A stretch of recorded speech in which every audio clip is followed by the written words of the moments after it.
Did you play grandmother to the creepiest kids ever? Yeah. What was that like? Mama Bear and her cubs. I was pretty lucky. I mean, these new assistants, this new family that Kelly has, they do her bidding. They do all the dirty work. And they, as performers, are also so incredibly gifted physically and just the sweetest personalities. I couldn't believe how dark the subject matter was and how much fun we had on set. When Carlton told me what was happening in the second episode, I thought, how am I going to sleep at night? How am I going to live with myself? And came the day, we just had so much fun, and the kids know it's make-believe, and they love the makeup, and it was just a ton of fun to work with them all season. What's that like for you then, the makeup editing, spending those extra hours getting ready to shoot? I love it. It's 4.5 hours. I talk the whole time. I'm not claustrophobic. I'm a people person, and the people that we work with in special effects makeup are so great. And we get to spend many hours together, as you know. And I feel like their artistry makes the job so much easier. You know, I'm not that scary as a person, but when they're done with me, I certainly am. And the effects, adding in a stinger is also very helpful. And sound effects are some really interesting arachnoid, insectoid sounds that we have when we move, especially with children. And they just do so much of the work for you. They make our jobs so much easier, and we get to show up and have fun. Does the show give you nightmares? Not at all. And I scare very easily. I am not a horror girl. I believe in evil. I believe in ghosts. I believe in energy. And there are bad people in this world. But I've checked with Guillermo, and he's assured me that there are no vampires. Because I asked him, how is it that so many different countries around the world for so many years have this shared story, this shared fable and folklore that has permeated for so many decades? Is there some truth to it? And he said, no. Ghosts? Yes. Vampires now. So I've been told by the expert that we're okay. Yeah, we're safe.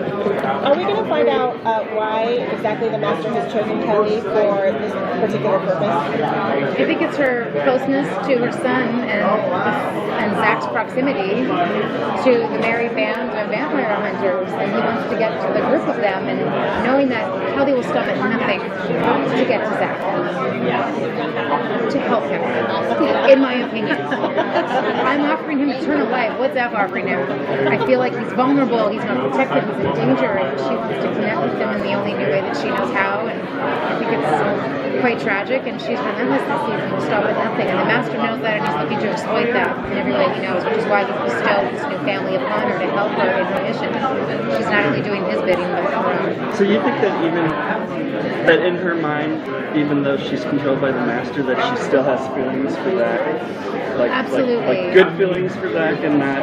It's a void. I mean, if you could ever imagine the horror of losing a child, if your child was missing, and the void, and you'll stop at nothing until you find him or her and know what happens. And I think she also has access to memories and things that will help her in her mission. And there may be new ways of experiencing feelings, but Strigoi, highly functioning ones like Eichhorst, like Kelly, do have somewhat of an emotional palette. Obviously, Eichhorst is far more sophisticated than Kelly at this point. She's still a fairly newly turned vampire. But as the season progresses, there is a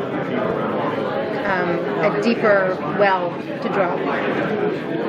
Are we going to see you physically transform more, or is this it for now? The flesh only continues to rot, which means an extra 15 minutes of layers in the chair, and the hair, you know, there's a few left on top of the head. But physically, working with the choreographer, Roberto Campanella, I worked so hard in the first season to figure out how to twitch, and then this season, okay, not so twitchy. You know, she's a little more settled in her new rotting skin. What was it like the first time you looked at yourself in full rotting skin and makeup? It never ceases to amaze me. You start to desensitize as it's applied, and then you step away for a bit, and when you get to set, that's when they put in the contacts and the teeth. And I've often caught a glimpse of myself in a reflection, and I've scared myself. I forget how horrifying I look. My brother came to set one night, and I've seen photos, and he's seen the show. And yet when he got there, he could not look at me. And I forget what I looked like. And hey, brother, hugging a kiss. Just like, you look disgusting. He had to avert his eyes for a good 20 minutes. And I have to remember that at lunchtime. So I'll just sit myself down, get up in everyone's face, and chat while they're eating, forgetting that not everyone wants to look at me with food in them. Yeah. Thank you. Thank you guys so much.